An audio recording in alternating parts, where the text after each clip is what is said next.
Israel malu di mata dunia. Kesombongan hancur oleh rudal Iran. Israel kini harus menanggung malu besar di hadapan dunia. Negara yang selama ini percaya diri dengan sistem pertahanan canggihnya, kini justru mengalami kehancuran yang memalukan. Kesombongan Israel yang selama ini meremehkan kekuatan Iran akhirnya menjadi bumerang. Selama ini, Israel tampil seolah tak terkalahkan. Dengan Iron Dome dan teknologi militer mutakhir, mereka kerap menganggap ancaman dari negara lain hanyalah angin lalu.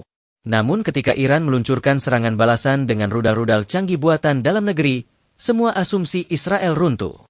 Kota-kota strategis Israel luluh lantak, terbakar, dan porak-poranda, mirip dengan kehancuran yang dialami Gaza akibat serangan-serangan Israel sendiri. Yang lebih ironis, Israel kini benar-benar merasakan apa yang selama ini mereka timpakan ke rakyat Gaza.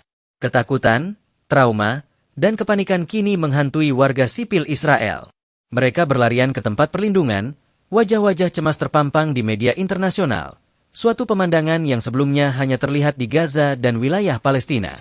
Rudal-rudal Iran menembus sistem pertahanan Israel yang dibanggakan. Dunia menyaksikan bahwa teknologi tidak selalu menjadi jaminan perlindungan jika digunakan dengan arogansi. Israel yang dulu tampil gagah dengan kekuatan militernya, kini justru terlihat rapuh dan panik. Di mata dunia, citra Israel semakin tercemar. Banyak negara dan masyarakat global mulai mengecam sikap agresif dan provokatif yang selama ini dipertontonkan Israel, terutama terhadap Iran dan rakyat Palestina. Kekalahan simbolik ini bukan hanya soal kerusakan fisik, tetapi juga pukulan telak terhadap reputasi dan moral Israel sebagai kekuatan dominan di kawasan. Kini dunia bertanya-tanya, akankah Israel melanjutkan perang yang bisa mengundang kehancuran lebih besar? Atau apakah ini momen bagi Israel untuk belajar dari kesalahan dan menyadari bahwa menebar kekerasan hanya akan menuai kebencian dan pembalasan? Apapun jawabannya, yang jelas, kesombongan telah dibayar mahal. Dan pelajaran terbesar datang ketika seseorang harus merasakan sendiri apa yang dulu mereka timpakan pada orang lain. Perang Israel-Iran makin panas. Akankah Amerika Serikat membuka pintu perang dunia ketiga? Ketegangan di Timur Tengah mencapai titik kritis. Serangan rudal Iran ke Israel telah mengejutkan dunia, menghancurkan persepsi bahwa Israel tak terkalahkan. Namun kekhawatiran yang lebih besar muncul ketika kemungkinan keterlibatan Amerika Serikat mulai mencuat. Selama ini, AS dikenal sebagai sekutu utama Israel, baik dari sisi militer, intelijen, maupun diplomasi.